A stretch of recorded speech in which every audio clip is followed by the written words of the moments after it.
जय हिंद, नमस्कार दोस्तों। आप सभी लोगों का मोस्ट वेलकम है आपके अपने क्लास मैक्स स्टडी में। दोस्तों आज की इस क्लास में हम लोग पढ़ने वाले हैं रेलवे से संबंधित प्रैक्टिस सेट के बारे में दोस्तों, जो कि आपकी एग्जाम के लिए बहुत ही ज़रूरी है। इस प्रैक्टिस सेट में मोस्ट इम्पोर्टेंट जनरल नॉलेज के क्वेश्चंस हैं दोस्तों, तो आप इस क्लास को शुरू से अंत तक जरूर देखिएगा, जिस एग्जाम में सभी क्वेश्चंस को बनाने में आसानी हो। दोस्तों यदि आप हमारे चैनल पर नए हैं तो चैनल को सब्सक्राइब करके बेल आइकन प्रेस कर लीजिएगा, साथ ही साथ इस वीडियो को एक लाइक जरूर कीजिएगा। यदि आप मॉक टेस्ट देना चाहते हैं तो आप हमारे व्हाट्सएप चैनल को ज्वाइन कर सकते हैं, जहां से आप मॉक टेस्ट दे सकते हैं, जिसका लिंक हमने डिस्क्रिप्शन में दे दिया है, वहां से आप ज्वाइन कर सकते हैं। तो चलिए दोस्तों वीडियो शुरू करते हैं। हमारा पहला क्वेश्चन है, किस अधिनियम ने प्रांतों में द्वैध शासन की स्थापना करी थी?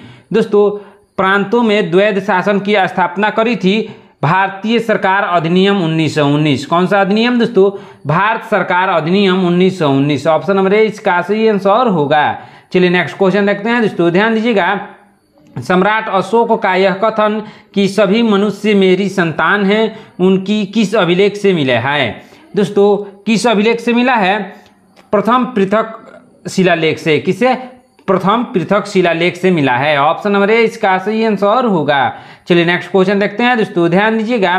चंपारण आने के लिए गांधी जी को किसके द्वारा प्रेरित किया गया था? दोस्तों चंपारण आने के लिए गांधी जी को प्रेरित किया गया था राजकुमार शुक्ल के द्वारा। किसके द्वारा दोस्तों? राजकुमार शुक्ल के द्वारा। ऑप्शन नंबर बी इसका सही आंसर होगा। चलिए नेक्स्ट क्वेश्चन देखते हैं दोस्तों, ध्यान दीजिएगा। सर्वप्रथम पित्रा ड्यूरा शैली का प्रयोग किस इमारत में हुआ था? दोस्तों सर्वप्रथम पित्रा ड्यूरा शैली का उपयोग हुआ था दोस्तों कहाँ? एतमादुल्लौरा का मकबरा में। किसमें? एतमादुल्लौरा का मकबरा में। ऑप्शन नंबर सी इसका सही आंसर होगा। चलिए नेक्स्ट क्वेश्चन देखते हैं दोस्तों, ध्यान दीजिएगा। इनमें से किस आंदोलन ने अरुणा आसफ अली जुड़ी हुई है? दोस्तों इनमें से किस आंदोलन से अरुणा आसफ अली जुड़ी हुई है? दोस्तों इसका सही आंसर होगा भारत छोड़ो आंदोलन से। किसे? भारत छोड़ो आंदोलन से। ऑप्शन नंबर बी इसका सही आंसर होगा। चलिए नेक्स्ट क्वेश्चन देखते हैं दोस्तों, ध्यान दीजिएगा। इनमें से कौन सा भारत छोड़ो आंदोलन में से संबंधित नहीं था? दोस्तों भारत छोड़ो आंदोलन में से संबंधित नहीं था मोहम्मद अली जिन्ना। कौन था? Mohammad Ali Jinnah. Option number D इसका सही आंसर होगा। चलिए नेक्स्ट क्वेश्चन देखते हैं दोस्तों, ध्यान दीजिएगा। इनमें से किस दल ने 3 जुलाई 1947 को भारत के विभाजन के विरुद्ध काले दिवस के रूप में मनाया था? दोस्तों काले दिवस के रूप में मनाया था हिंदू महासभा ने। किसने? हिंदू महासभा ने। ऑप्शन नंबर सी इसका सही आंसर होगा। चलिए नेक्स्ट क्वेश्चन देखते हैं दोस्तों, ध्यान दीजिएगा। जलियांवाला बाग हत्याकांड की जांच के लिए बनाई गई समिति का नाम क्या था? दोस्तों जो जलियांवाला बाग हत्याकांड हुआ था 13 अप्रैल 1919 को, उसकी जांच के लिए जो समिति बनाई गई थी उसका नाम था हंटर आयोग। क्या नाम था दोस्तों? हंटर आयोग। ऑप्शन नंबर बी इसका सही आंसर होगा। चलिए नेक्स्ट क्वेश्चन देखते हैं दोस्तों, इनमें से पुरुष सूक्त किसका भाग है? दोस्तों पुरुष सूक्त भाग है ऋग्वेद का। किसका? ऋग्वेद का। ऑप्शन नंबर ए इसका सही आंसर होगा। चलिए नेक्स्ट क्वेश्चन देखते हैं दोस्तों, ध्यान दीजिएगा। भारत में मुगल शासन की स्थापना के पूर्व मुगल शासकों की पूर्वजों की उपाधि क्या थी? दोस्तों पूर्वजों की उपाधि थी मिर्जा। क्या थी? मिर्जा। ऑप्शन नंबर बी इसका सही आंसर होगा। चलिए नेक्स्ट क्वेश्चन देखते हैं दोस्तों, ध्यान दीजिएगा। सन 1920 में भारतीय राष्ट्रीय कांग्रेस की कलकत्ता अधिवेशन यानी विशेष अधिवेशन में महात्मा गांधी के असहयोग प्रस्ताव का समर्थन किसके द्वारा किया गया था? दोस्तों प्रस्ताव का समर्थन किया गया था मोतीलाल नेहरू के द्वारा, जो कि जवाहरलाल नेहरू के पिता हैं, उनके द्वारा किया गया था। ऑप्शन नंबर ए इसका सही आंसर होगा। चलिए नेक्स्ट क्वेश्चन देखते हैं दोस्तों, ध्यान दीजिएगा। कौटिल्य के अर्थशास्त्र में इनमें से किस अधिकारी को कर वसूलने का कार्य सौंपा गया था? दोस्तों कर वसूलने का कार्य सौंपा गया था समहर्ता को। किसको? समहर्ता को। ऑप्शन नंबर बी इसका सही आंसर होगा। चलिए नेक्स्ट क्वेश्चन देखते हैं दोस्तों, ध्यान दीजिएगा। मोहम्मद बिन तुगलक ने एक नया स्वर्ण सिक्का जारी किया था, इसको इब्न बतूता के द्वारा दिनार कहा गया। कथन सही है, कारण गलत है। क्या? कथन सही है, कारण गलत है। ऑप्शन नंबर बी इसका सही आंसर होगा। चलिए नेक्स्ट क्वेश्चन देखते हैं दोस्तों, ध्यान दीजिएगा। क्या है क्वेश्चन? भारत की प्रथम राजनीतिक संस्था कौन सी थी? दोस्तों भारत की प्रथम राजनीतिक संस्था थी land holders society. Option number C इसका सही आंसर होगा। चलिए नेक्स्ट क्वेश्चन देखते हैं दोस्तों, ध्यान दीजिएगा। क्या है क्वेश्चन, पुरंदर की संधि 1665 में किसके बीच हुई थी। दोस्तों पुरंदर की संधि हुई थी किसके बीच दोस्तों, शिवाजी और जयसिंह के बीच। ऑप्शन नंबर ए इसका सही आंसर होगा। चलिए नेक्स्ट क्वेश्चन देखते हैं दोस्तों, ध्यान दीजिएगा, शिवाजी का राज्याभिषेक कब और कहाँ हुआ था। दोस्तों शिवाजी का राज्याभिषेक रायगढ़ में हुआ था और 1674 में हुआ था। कब हुआ था दोस्तों, 1674 में रायगढ़ में हुआ था। ऑप्शन नंबर ए इसका सही आंसर होगा। चलिए नेक्स्ट क्वेश्चन देखते हैं दोस्तों, ध्यान दीजिएगा, संविधान के इनमें से किस अनुच्छेद के अंतर्गत संघ की कार्यपालिका शक्ति राष्ट्रपति में निहित होती है। दोस्तों इसका सही आंसर होगा अनुच्छेद 53 में। किसमें, अनुच्छेद 53 में। ऑप्शन नंबर बी इसका सही आंसर होगा। चलिए नेक्स्ट क्वेश्चन देखते हैं दोस्तों, ध्यान दीजिएगा, वित्तीय आपातकाल का उल्लेख संविधान के किस आर्टिकल में किया गया है। दोस्तों वित्तीय आपातकाल का उल्लेख संविधान के आर्टिकल 360 में किया गया है, यानी अनुच्छेद 360 में किया गया है।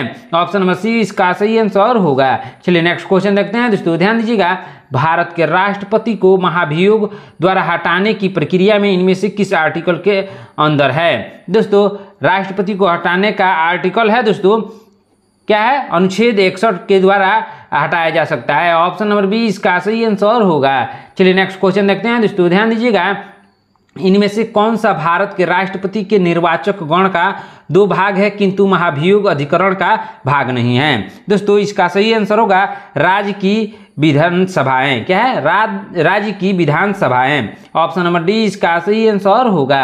चलिए नेक्स्ट क्वेश्चन देखते हैं दोस्तों, ध्यान दीजिएगा, इनमें से संविधान के कौन से अनुच्छेद के तहत राष्ट्रपति को क्षमादान की शक्तियां हैं। दोस्तों राष्ट्रपति को क्षमादान की शक्तियां हैं अनुच्छेद 72 में। किसमें, अनुच्छेद 72 में। ऑप्शन नंबर ए इसका सही आंसर होगा।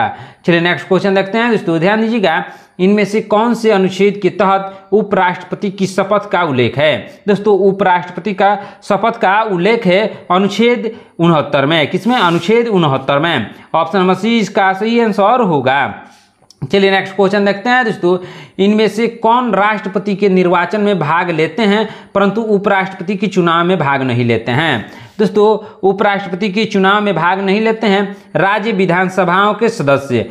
कौन भाग नहीं लेते हैं, राज्य विधानसभाओं के सदस्य। ऑप्शन नंबर सी इसका सही आंसर होगा। चलिए नेक्स्ट क्वेश्चन देखते हैं दोस्तों, भारत के इनमें से किस मुख्य न्यायाधीश ने उपराष्ट्रपति के रूप में अपना कार्यकाल किया हुआ है। दोस्तों उपराष्ट्रपति के रूप में अपना कार्यकाल किया हुआ है जस्टिस एस.एम. हिदायतुल्लाह। किसने किया है दोस्तों, justice M Hidayatullah. Option number A इसका सही आंसर होगा। चलिए नेक्स्ट क्वेश्चन देखते हैं दोस्तों, ध्यान दीजिएगा, उपराष्ट्रपति के उम्मीदवार को कुल मतों में से कितने मत प्राप्त अगर नहीं होते हैं तो जमानत जब्त हो जाती है। दोस्तों इसका सही आंसर होगा, क्या होगा दोस्तों, 1/6 का मत। ऑप्शन नंबर सी इसका सही आंसर होगा। चलिए नेक्स्ट क्वेश्चन देखते हैं दोस्तों, ध्यान दीजिएगा, इनमें से कौन सा युग्म सुमेलित है। दोस्तों सुमेलित है कौन, आर्टिकल 65 उपराष्ट्रपति का चुनाव। क्या है दोस्तों, आर्टिकल 65 उपराष्ट्रपति का चुनाव। ऑप्शन नंबर डी इसका सही आंसर होगा। चलिए नेक्स्ट क्वेश्चन देखते हैं दोस्तों, ध्यान दीजिएगा, संविधान की विशेष सूचियों में दिए गए विषयों को अतिरिक्त विषयों पर कौन सा कानून बना सकता है। दोस्तों इसका सही आंसर होगा, क्या आंसर होगा दोस्तों, संसद। ऑप्शन नंबर बी इसका सही आंसर होगा। चलिए नेक्स्ट क्वेश्चन देखते हैं दोस्तों, ध्यान दीजिएगा, संसद में शून्यकाल का समय क्या होता है। दोस्तों संसद में शून्यकाल का समय होता है 12 बजे से 1 बजे तक। कितना होता है दोस्तों, 12 बजे से 1 बजे तक संसद में शून्यकाल का समय होता है। ऑप्शन नंबर डी इसका सही आंसर होगा। चलिए नेक्स्ट क्वेश्चन देखते हैं दोस्तों, ध्यान दीजिएगा, भारतीय संसद में क्या शामिल है। दोस्तों भारतीय संसद में शामिल है लोकसभा, राज्यसभा और राष्ट्रपति। क्या शामिल है, लोकसभा, राज्यसभा और राष्ट्रपति। ऑप्शन नंबर सी इसका सही आंसर होगा। चलिए नेक्स्ट क्वेश्चन देखते हैं दोस्तों, संसद के सदस्य की निरर्हिताओं से संबंधित प्रश्न का विनिश्चय करते समय राष्ट्रपति इनमें से किसकी राय प्राप्त करते हैं। दोस्तों इसका सही आंसर होगा भारत के निर्वाचन आयोग की। किसकी, भारत के निर्वाचन आयोग की। ऑप्शन नंबर बी इसका सही आंसर होगा।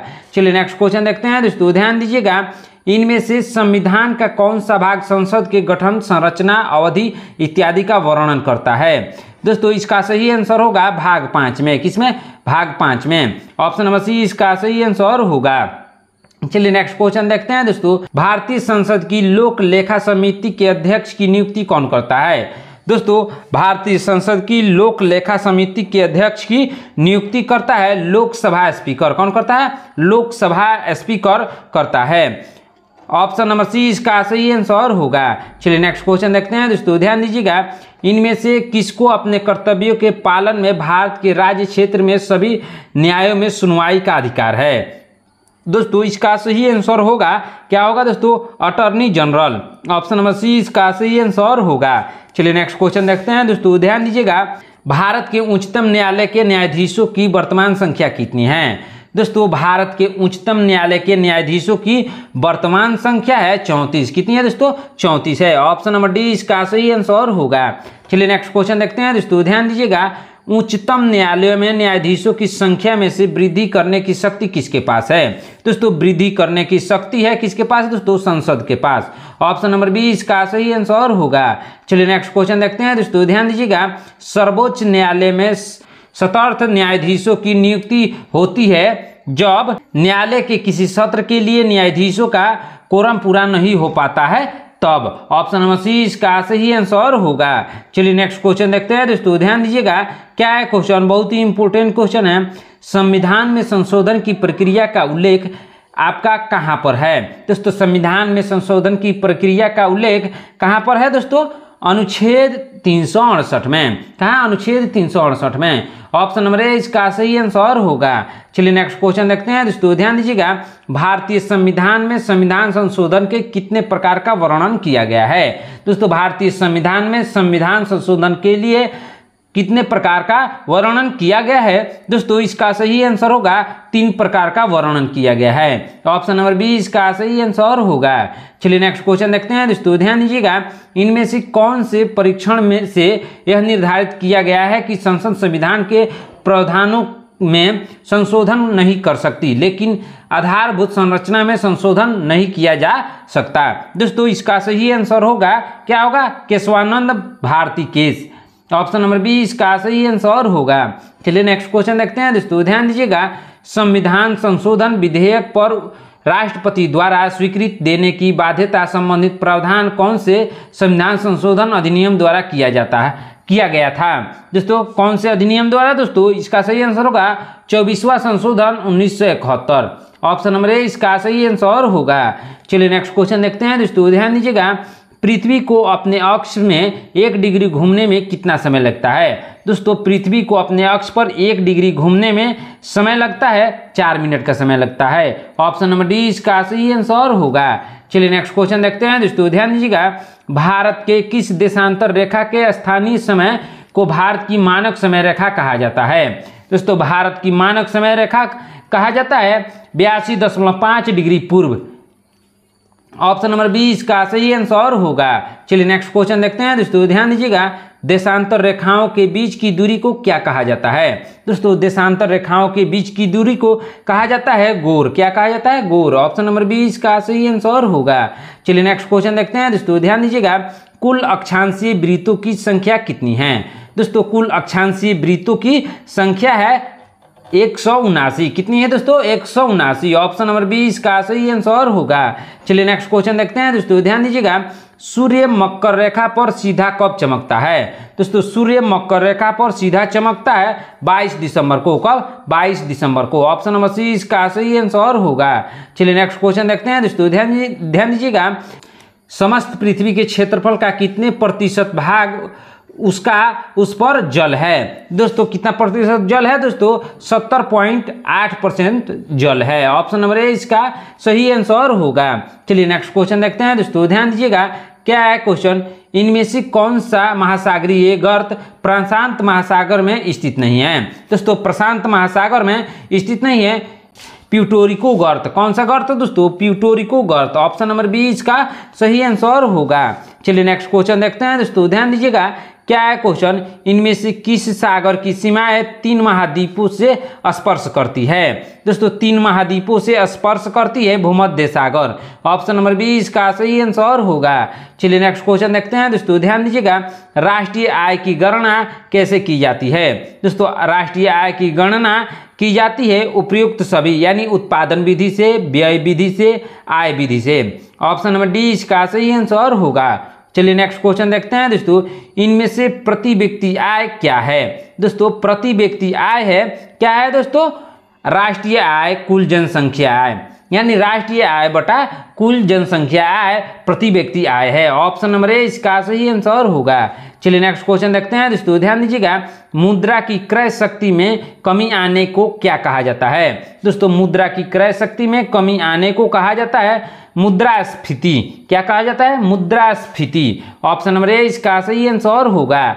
चलिए नेक्स्ट क्वेश्चन देखते हैं दोस्तों, ध्यान दीजिएगा। भारत में कर्मचारियों की महंगाई भत्ते की निर्धारण का आधार है। क्या आधार है दोस्तों, उपभोक्ता मूल्य सूचकांक। क्या है दोस्तों, उपभोक्ता मूल्य सूचकांक है। ऑप्शन नंबर डी इसका सही आंसर होगा। चलिए नेक्स्ट क्वेश्चन देखते हैं दोस्तों, ध्यान दीजिएगा। नीति आयोग के पदेन अध्यक्ष कौन होते हैं। दोस्तों नीति आयोग के पदेन अध्यक्ष होते हैं प्रधानमंत्री। कौन होते हैं, प्रधानमंत्री। ऑप्शन नंबर सी इसका सही आंसर होगा। चलिए नेक्स्ट क्वेश्चन देखते हैं दोस्तों, ध्यान दीजिएगा। पीपल्स प्लान का प्रतिपादन किसके द्वारा किया जाता है। पीपल्स प्लान यानी जनवादी योजना का प्रतिपादन किया जाता है किसके द्वारा दोस्तों, किया जाता है M.N. रॉय के द्वारा। किसके द्वारा, M.N. रॉय के द्वारा। ऑप्शन नंबर बी इसका सही आंसर होगा। चलिए नेक्स्ट क्वेश्चन देखते हैं दोस्तों, ध्यान दीजिएगा। दूध का दही में परिवर्तन किस जीवाणु के कारण होता है। दोस्तों दूध का दही में परिवर्तन होता है किसके द्वारा दोस्तों, लैक्टोबैसिलस के द्वारा। किसके द्वारा, लैक्टोबैसिलस के द्वारा। ऑप्शन नंबर बी इसका सही आंसर होगा। चलिए नेक्स्ट क्वेश्चन देखते हैं दोस्तों, ध्यान दीजिएगा। मछली के लीवर ऑयल में कौन सा विटामिन सबसे ज्यादा पाया जाता है। दोस्तों सबसे ज्यादा विटामिन पाया जाता है किसमें, कौन सा विटामिन पाया जाता है दोस्तों, सॉरी कौन सा विटामिन, विटामिन डी पाया जाता है। ऑप्शन नंबर ए इसका सही आंसर होगा। चलिए नेक्स्ट क्वेश्चन देखते हैं दोस्तों, इनमें से कौन सा प्रोटोजुआ जनित रोग है। दोस्तों प्रोटोजुआ जनित रोग है मलेरिया। ऑप्शन नंबर सी इसका सही आंसर होगा। चलिए नेक्स्ट क्वेश्चन देखते हैं दोस्तों, ध्यान दीजिएगा। पहाड़ों पर रहने वाले लोगों में इनमें से कौन सा रोग सबसे ज्यादा होता है। दोस्तों इनमें से सबसे ज्यादा रोग होता है घेंगा। क्या होता है, घेंगा। ऑप्शन नंबर बी इसका सही आंसर होगा। चलिए नेक्स्ट क्वेश्चन देखते हैं दोस्तों, ध्यान दीजिएगा। टेस्ट ट्यूब बेबी तकनीक में सर्वाधिक प्रचलित तकनीक कौन सी है। दोस्तों इसका सही आंसर क्या होगा, आप लोग कमेंट करके जरूर बताइएगा कि इसका सही आंसर क्या होगा। चलिए नेक्स्ट क्वेश्चन देखते हैं दोस्तों, ध्यान दीजिएगा। क्या कारण है कि सोडियम और पोटेशियम को मिट्टी के तेल में डुबो कर रखा जाता है। दोस्तों सोडियम और पोटेशियम को मिट्टी के तेल में डुबो कर रखा जाता है, अत्यधिक अभिक्रियाशील होती है इसीलिए। क्यों, अधिक अभिक्रियाशील होती है इसीलिए सोडियम और पोटेशियम को मिट्टी के तेल में डुबाकर रखा जाता है। ऑप्शन नंबर ए इसका सही आंसर होगा। चलिए नेक्स्ट क्वेश्चन देखते हैं दोस्तों, ध्यान दीजिएगा। इनमें से कौन सी धातु कमरे के तापमान पर द्रव अवस्था में पाई जाती है। दोस्तों द्रव अवस्था में पाई जाती है कौन दोस्तों, पारा यानी मरकरी। ऑप्शन नंबर सी इसका सही आंसर होगा। चलिए नेक्स्ट क्वेश्चन देखते हैं दोस्तों, भविष्य की धातु किसे कहा जाता है। दोस्तों भविष्य की धातु कहा जाता है किसको दोस्तों, टाइटेनियम को। ऑप्शन नंबर सी इसका सही आंसर होगा। चलिए नेक्स्ट क्वेश्चन देखते हैं दोस्तों, ध्यान दीजिएगा। क्या है क्वेश्चन, सोडा लाइम किसका मिश्रण होता है। दोस्तों सोडा लाइम मिश्रण होता है NaOH प्लस CaO को, O का, NaOH प्लस CaO का, किसका किसका, NaOH प्लस CaO का। ऑप्शन नंबर ए इसका सही आंसर होगा। चलिए नेक्स्ट क्वेश्चन देखते हैं दोस्तों, ध्यान दीजिएगा। क्या है क्वेश्चन, बहुत ही इंपॉर्टेंट क्वेश्चन है। अग्निरोधी कपड़े के निर्माण में क्या प्रयुक्त किया जाता है। दोस्तों अग्निरोधी कपड़े में प्रयोग किया जाता है मेलामाइन। क्या, मेलामाइन। ऑप्शन नंबर ए इसका सही आंसर होगा। चलिए नेक्स्ट क्वेश्चन देखते हैं दोस्तों, ध्यान दीजिएगा। इनमें से घरेलू गैस कौन सी है। दोस्तों घरेलू गैस है LPG। कौन है, LPG। ऑप्शन नंबर बी इसका सही आंसर होगा। चलिए नेक्स्ट क्वेश्चन देखते हैं दोस्तों, जल के अंदर पड़ी हुई मछली वास्तविक गहराई से कुछ ऊपर उठी हुई दिखाई देती है, तो इसका कारण क्या होता है। दोस्तों इसका कारण होता है, क्या होता है दोस्तों, इसका सही कारण होता है प्रकाश का अपवर्तन। ऑप्शन नंबर बी इसका सही आंसर होगा। चलिए नेक्स्ट क्वेश्चन देखते हैं दोस्तों, ध्यान दीजिएगा क्या है क्वेश्चन, हेपेटाइटिस बी इनमें से किसके द्वारा संचालित होता है। दोस्तों हेपेटाइटिस बी संचालित होता है किसके द्वारा दोस्तों, ब्लड ट्रांसफ्यूजन के द्वारा। किसके द्वारा, ब्लड ट्रांसफ्यूजन के द्वारा संचालित किया जाता है। ऑप्शन नंबर सी इसका सही आंसर होगा। चलिए नेक्स्ट क्वेश्चन देखते हैं दोस्तों, ब्रेन ट्यूमर का पता लगाने के लिए इनमें से किस समस्थानिक का प्रयोग किया जाता है। दोस्तों ब्रेन ट्यूमर का पता लगाने के लिए इनमें से आयोडीन 131 का प्रयोग किया जाता है। ऑप्शन नंबर ए इसका सही आंसर होगा। चलिए नेक्स्ट क्वेश्चन देखते हैं दोस्तों, ध्यान दीजिएगा डीएनए फिंगरप्रिंटिंग तकनीक का उपयोग इनमें से किसके लिए किया जाता है। दोस्तों डीएनए फिंगरप्रिंटिंग तकनीक का उपयोग इनमें से किया जाता है दोस्तों शिशु के पितृत्व को ज्ञात करने के लिए। किसके लिए, शिशु के पितृत्व यानी पिता का पता लगाने के लिए किया जाता है। ऑप्शन नंबर ए इसका सही आंसर होगा। चलिए नेक्स्ट क्वेश्चन देखते हैं दोस्तों, ध्यान दीजिएगा क्या है क्वेश्चन, टेलीस्कोप एवं प्रिज्म बनाने के लिए किस कांच का प्रयोग किया जाता है। दोस्तों टेलीस्कोप एवं प्रिज्म बनाने के लिए किस कांच का प्रयोग किया जाता है, आप लोग कमेंट करके जरूर बताइएगा क्या इसका सही आंसर होगा। दोस्तों आज की क्लास में इतना ही। यदि आप हमारे चैनल पर नए हैं तो चैनल को सब्सक्राइब करके बेल आइकन प्रेस कर लीजिएगा, साथ ही साथ इस वीडियो को एक लाइक जरूर कीजिएगा। मिलते हैं नेक्स्ट क्लास में, धन्यवाद।